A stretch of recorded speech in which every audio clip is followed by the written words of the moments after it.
여러분 안녕하십니까? 뉴스라이브 문을 엽니다. 올 한 해 서울에서 발생한 코로나 확진자는 모두 5,600여 명. 어떤 연령대가 가장 많은가 봤더니 50대와 60대가 40%를 차지하고 있습니다. 코로나로 가장 많이 사망한 연령대는 7, 80대였는데 특히 80대는 확진자 100명 중 15명이 사망했습니다. 고연령층에게 더욱 가혹한 코로나19. 요즘처럼 쌀쌀해진 기온에 건강관리에 더욱 유의해야 하는 이유입니다. 10월 14일 뉴스라이브 지금부터 시작합니다. 오늘의 헤드라인입니다. 코로나19 일일 확진자가 84명으로 나타났습니다. 서울 23명을 비롯해 지역 발생 대부분이 수도권입니다. 그동안 문화시설이 부족했던 강동구가 첫 번째 구립미술관을 추진합니다. 2023년 말까지 암사동 유적지 인근에 완공됩니다. 아트프라이즈 강남이 이번 주말까지 개최됩니다. 가구와 어우러진 회화와 조각 등 예술작품들이 논현동 가구거리 일대에 마련됐습니다. 딜라이브 케이블TV기 초등학교 야구대회가 개막했습니다. 서울 야구 명문 24개 초등학교에서 출전해 보름간의 일정으로 자웅을 겨룹니다.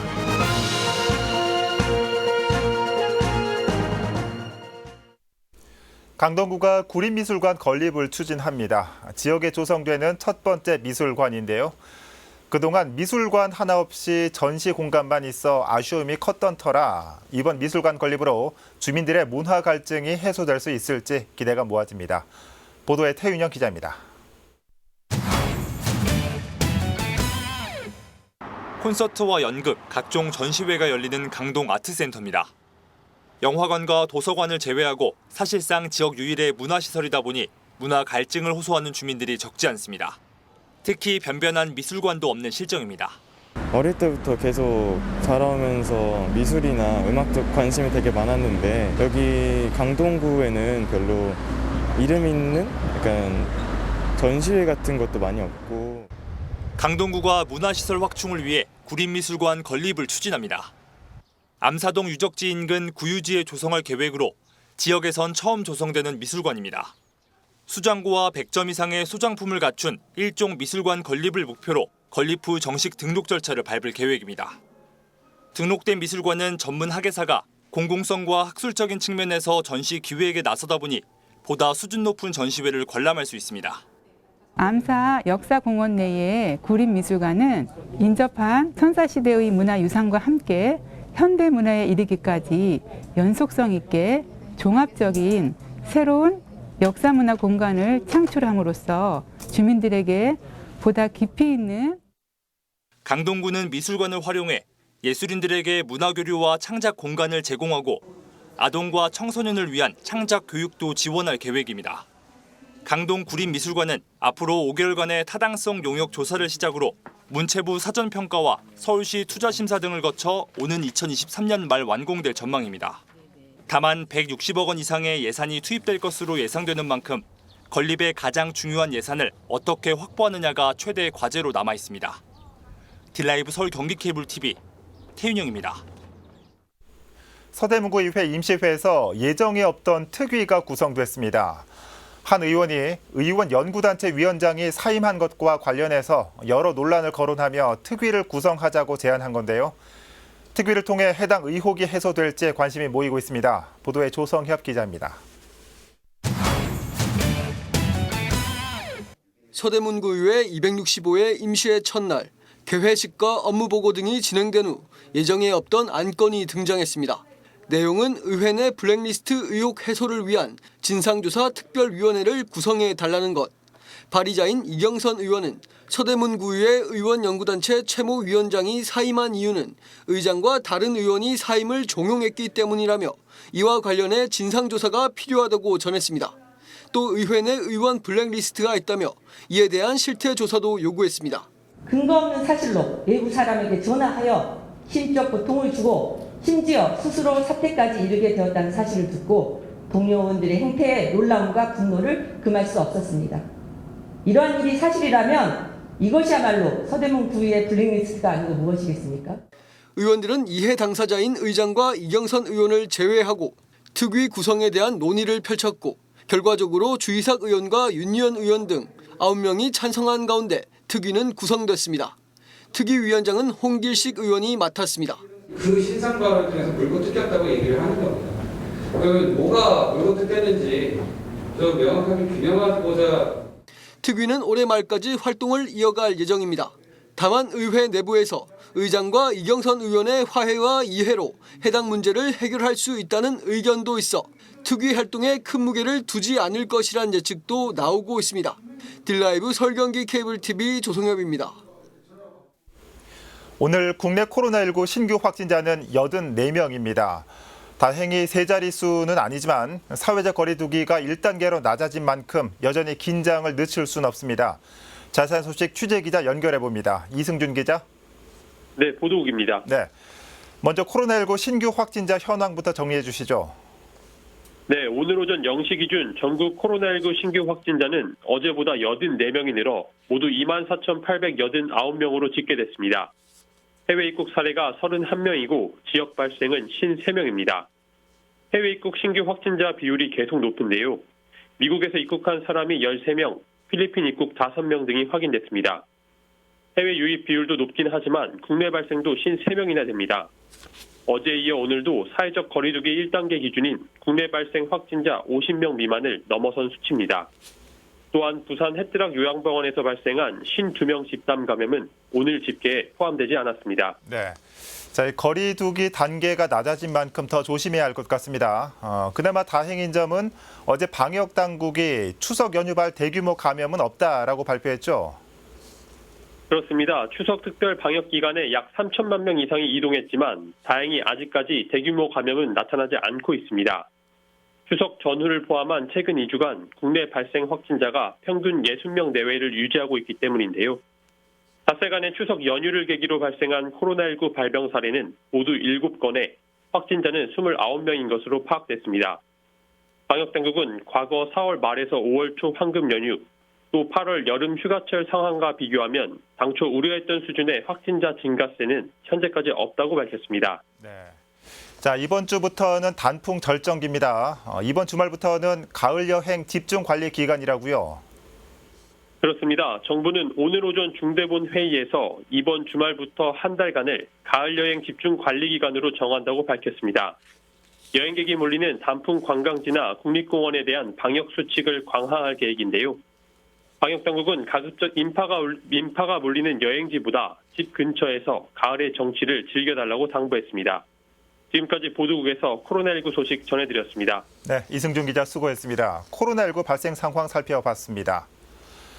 사회적 거리두기가 1단계로 완화되면서 대형 학원과 대다수 고위험 시설이 다시 문을 열었습니다. 하지만 마스크 착용은 이미 의무화됐고 서울 도심 집회 금지 조치는 계속됩니다. 사회적 거리두기 1단계로 달라지는 점 짚어봅니다. 사회적 거리두기가 1단계로 완화되면서 PC방과 뷔페, 유흥주점 등 고위험 시설이 영업을 재개했습니다. 스포츠 관람과 대면 예배도 제한적으로 가능해졌습니다.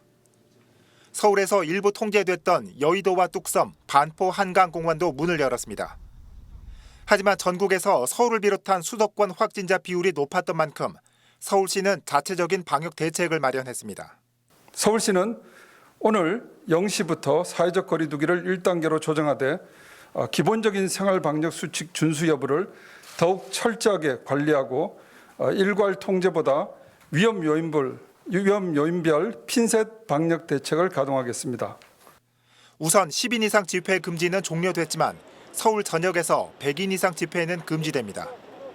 100명 미만의 집회라도 체온 측정과 명부 작성 등 방역 수칙을 이행해야 합니다. 고령층과 집단 감염 발생 우려가 있는 방문 판매 등 직접 판매 홍보관과 어르신 주야간 보호시설은 집합 금지 및 휴관이 이어지고 영유아가 이용하는 어린이집도 추석 연휴 잠복기가 끝나는 19일 이후 개원이 검토됩니다. 문을 열게 된 일부 고위험 시설에 대한 자체적인 방역 수칙도 마련됐습니다. 유흥시설은 집합금지가 해제되지만 위험도를 고려해 클럽, 감성주점, 콜라텍 등 춤을 추는 유흥시설은 1시간당 10분 또는 3시간당 30분간의 휴식시간제 운영 수칙을 추가할 계획입니다. 서울시는 사회적 거리두기는 1단계로 완화됐지만 마스크 착용과 출입 명부 작성, 원스트라이크 아웃제는 모든 시설과 이용자에게 적용된다며 시민들의 깐깐한 방역수칙 준수를 당부했습니다. 딜라이브 서울 경기 케이블 TV 박용입니다.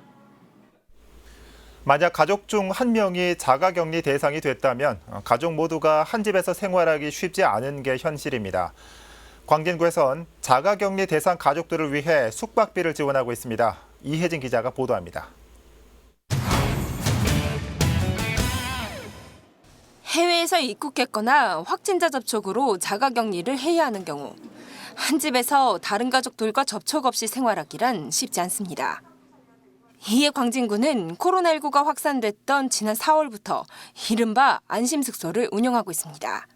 관내 호텔 두국과 협약을 맺어 자가격리 대상 가족들이 할인된 가격에 숙박시설을 이용할 수 있도록 한 것.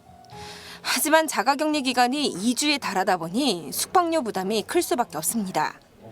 또 최근 가족 간 감염이 급증하는 양상을 보이자 광진구가 이번엔 안심숙소 이용료를 지원하기로 결정했습니다. 좀 더 가족 간의 감염을 줄이고 코로나19를 예방하고자 하는 취지로 시작하게 되었습니다. 가족분이 3, 4분이시면 저희가 안심숙소 이용을 권장해드리고요. 그리고 5분이나 대가족이신 분들은 저희가 자가격리 시설을 이용하여서 격리하는 것을 권장하고 있습니다. 광진구가 운영하는 안심숙소는 자양동과 화양동에 한 곳이 있습니다. 1박당 3만 원씩 이용료가 지원되고 최대 13일간 39만 원까지 지원받을 수 있습니다. 기초생활수급자의 경우 안심숙소 숙박비는 전액 지원됩니다. 안심숙소 2곳 모두 자체적으로 일반 요금의 45% 정도를 할인해주고 있는 데다 광진구의 숙박 지원금까지 받으면 1박당 이용요금은 2인 기준 2, 3만 원 수준입니다. 안심숙소 이용을 원할 경우 해외 입국자 항공권이나 자가격리 통지서를 지참해 구청에 신청하면 됩니다. 숙소 이용 후엔 숙박 확인서와 영수증을 다시 한번 제출해야 합니다.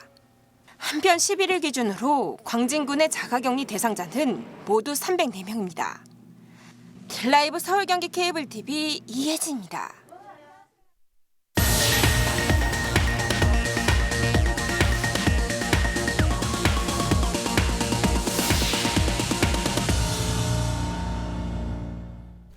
중구 신당동의 공공복합청사인 신당누리센터가 준공을 앞두고 있습니다. 중구청은 여기에 공공형 실내 놀이터와 공동 육아 나눔터를 조성하는데요. 주민들의 의견을 듣기 위해 온라인과 오프라인을 통해 실시간 사업 설명회가 마련됐습니다. 지혁배 기자입니다. 이달 말 개관을 앞둔 신당 공공복합청사 신당누리센터입니다. 중구는 이 건물 2층 당초 문화전시관 자리에 공공형 실내 놀이터와 공동 육아 나눔터를 조성하는 계획을 추진하고 있습니다. 이에 앞서 유튜브와 소규모 현장 진행을 통해 주민들의 의견을 듣는 사업 설명회를 가졌습니다. 아이를 키우는데 도움이 되고 혜택이 되는 공공시설들을 많이 만들겠다는 의지의 표현으로 신당동에 공공청사가 새롭게 건립되는데 그 안에 원래 예정되어 있던 시설들을 계획을 변경해서 사업의 방향은 실내 놀이터와 교육 프로그램, 품앗이 육아를 통한 부모 커뮤니티 공간을 제공하는 겁니다. 여기에 구청의 캐릭터인 하티와 친구들을 주제로 중구의 상징물인 남산과 남대문, 청계천을 놀이시설에 접목한다는 구상입니다. 현장과 온라인 참가자들은 시설의 운영과 관리 같은 세부적인 궁금증을 쏟아냈습니다. 책놀이터에서는 그렇게 좀 조용함을 강요하기보다는 책을 보고 이야기를 나누고 좀 그렇게 함께 활동할 수 있는 공간이 되었으면 좋겠다 생각을 하는데 평일 오후나 주말이나 이런 때 혹시 개방을 하실 예정이신지 그리고 비용적인 부분도 비대면 방식의 사업 설명회, 중구의 첫 공공형 실내 놀이터와 공동 육아 나눔터는 주민 의견을 반영해 내년 초 주민들에게 첫 선을 보일 예정입니다. 딜라이브 서울 경기 케이블 TV 지역배입니다. 예술과 지역 경제의 상생이라는 말로 대표되는 아트프라이즈 강남이 개막했습니다. 이번 주말까지 논현동 가구거리 일대가 거대한 아트 갤러리로 변신합니다. 엄정규 기자입니다. 코로나19로 헌신의 상징이 된 방호복에 예술가들의 상상이 더해져 작품으로 재탄생했습니다. 매장 내 전시된 회화와 조각 등 다양한 작품들은 디자인 가구들과 어우러져 예술미를 더합니다. 쇼윈도는 가구 대신 작품을 감상하는 공간으로 또 관객과 뮤지션이 거리를 두고 만나는 훌륭한 무대가 됩니다. 올해로 두 번째를 맞은 아트프라이즈 강남. 코로나19로 위축될 것으로 전망됐지만 올해는 지난해에 비해 오히려 참가 작가와 작품이 크게 늘었습니다. 거리예술 축제인 만큼 예술의 대중화가 축제의 목적. 여기에 침체된 지역상권 활성화에 대한 기대도 큽니다. 그 논현동 가구거리가 대한민국 최고의 아주 럭셔리한 그 가구점들이 즐비합니다. 그래서 지나갈 때 보면은 내가 저기 들어가도 돼? 이렇게 되는데 여기 문턱 안 높습니다. 이 가구점에 있는 제품도 보면서 또 여기에 설치되어 있는 작품도 즐길 수 있는 아주 특별한 행사입니다. 예술과 미술 작품과 가구와 접목을 해서 가구도 예술이다라는 그런 인식을 할 수 있는 계기를 마련해 주는 거에 저희한테 도움이 되죠. 이번 주말까지 계속되는 아트프라이즈는 사전 등록을 통한 현장 관람, SNS 등을 통해 온라인으로 즐길 수 있습니다. 딜라이브 서울경기 케이블 TV 엄중규입니다. 제17회 딜라이브 케이블 TV기 초등학교 야구대회에 막이 올랐습니다. 코로나19를 딛고 야구 꿈나무들이 실력을 겨루는 현장을 카메라에 담았습니다. 박영찬 기자입니다. 장렬하는 태양빛 아래 스트레칭을 하는 선수들. 볼을 던지며 연습하는 선수들의 모습에선 승리를 위한 결의가 느껴집니다. 저희가 이번 대회를 위해서 되게 힘들게 연습했는데 힘들게 연습한 걸 지금 다 보여드리겠습니다. 하나, 둘, 셋. 네.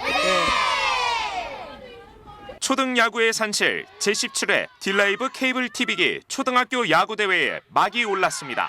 대회 최다 우승팀인 가동초등학교를 비롯해 우승과 준우승을 번갈아 차지한 역삼초와 도신, 강남, 이수초등학교 등 야구 명문 초등학교 24개 팀이 출전했습니다. 올해는 코로나19의 여파로 선수와 감독, 심판 등 경기 윤원 전원이 마스크를 착용하며 별도의 개막 행사 없이 바로 예선전이 진행됐습니다. 12일 예선에선 상일초와 포니 연맹팀의 개막전을 시작으로 인원초와 도신, 백운초 등 10개 팀이 맞붙었습니다. 이날 예선에선 상일초등학교 임태강 선수와 도곡초등학교 권혁준 선수가 각각 1점 홈런을 터뜨리며 팀 승리를 견인했습니다. 코로나19로 야구 경기가 열리지 못했으나 이번 딜라이브 야구 대회를 통해 초등학생 야구 유망주들의 한 단계 도약할 수 있는 계기가 마련되길 바랍니다. 야구 꿈나무들이 진검승부를 펼칠 제17회 딜라이브 케이블 TV기 초등학교 야구대회는 오는 26일 결승전까지 15일간의 랠리를 이어나갈 예정입니다. 딜라이브 서울경기 케이블 TV 박영찬입니다. 종로구의회는 개원 29주년을 맞아 단촐한 기념식을 열었습니다. 후반기 의장직을 맡은 여복무 의장은 찾아가는 의정 활동을 약속했습니다. 이주협 기자입니다. 지난 13일 종로구 의회에서 작은 행사가 열렸습니다. 종로구 의회 개원 29주년을 기념하기 위해서입니다. 아무쪼록 오늘 이 자리가 행복이 가득한 종로를 만들어가는데 그 뜻과 마음을 하나로 모으는 계기가 되길 바라면서 종로구 의회 개원 29주년을 다시 한번 축하드립니다. 김영종 종로구청장의 축사를 시작으로 평소 종로구를 위해 헌신하는 유공구민에게 감사패를 전달하고 축하떡 커팅식이 이어졌습니다. 기념식에는 코로나19 상황을 고려해 30명 내외의 최소 인원만 참석했습니다. 대신 의회 홈페이지를 통해 온라인으로 생중계됐습니다. 후반기 의장직을 맡은 여복무 의장은 구민들께 찾아가는 의정 활동을 벌이겠다고 약속했습니다.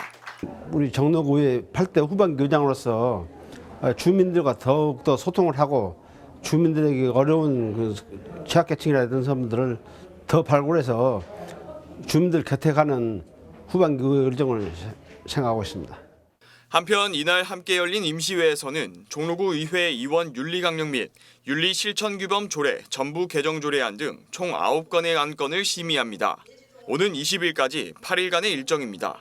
딜라이브 서울경기 케이블 TV 이주협입니다. 광진구가 코로나19로 생계에 어려움을 겪고 있는 저소득 가정에 최대 100만 원의 긴급 생계비를 지원합니다. 가구 소득이 25% 이상 감소한 기준 중위소득 75% 이하 가정이 대상이며 재산은 6억 원을 넘어서는 안 됩니다. 또 올해 2월 이후 실직해 실업급여를 지원받았던 가구도 긴급 생계비를 받을 수 있습니다. 지원 금액은 1인 가구는 40만 원, 2인 가구는 60만 원, 3인 가구는 80만 원, 4인 이상 가구는 100만 원입니다. 긴급 생계비 신청은 오는 30일까지 복지로 홈페이지를 통해 할 수 있습니다. 노원구가 코로나 블루 극복 및 자살 예방 슬로건 공모전을 개최합니다. 응모 형식은 코로나 블루와 자살 예방을 담은 문장 형태의 손글씨와 영상 등입니다. 노원구 민 누구나 참여 가능하며 오는 31일까지 1인당 2점의 작품을 접수할 수 있습니다. 서대문구가 서대문 50플러스 센터의 위탁 운영자를 공개 모집한다고 밝혔습니다. 홍제역 인근 공유 캠퍼스에 위치한 서대문 50플러스 센터는 1,100여 제곱미터 규모의 강의실과 실습실, 상담실 등의 시설을 갖추었습니다. 위탁 사무 내용은 센터 관리와 운영, 장년층 경력 개발과 재취업 교육 훈련 등입니다.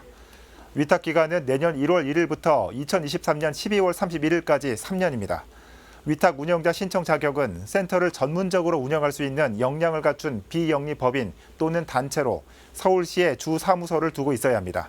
접수 기간은 이달 28일까지며 서대문구청 일자리 경제과로 방문 신청하면 됩니다.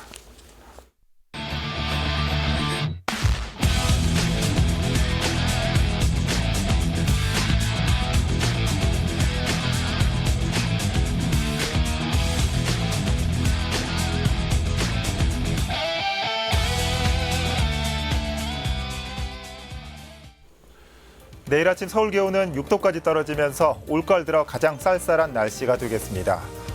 코로나와 독감, 감기 할 것 없이 호흡기 질환에 취약한 계절입니다. 물을 자주 마시고 목은 따뜻하게 또 주무실 때 가습기 사용하시는 것도 도움이 됩니다. 뉴스라이브 마칩니다. 시청해 주셔서 고맙습니다.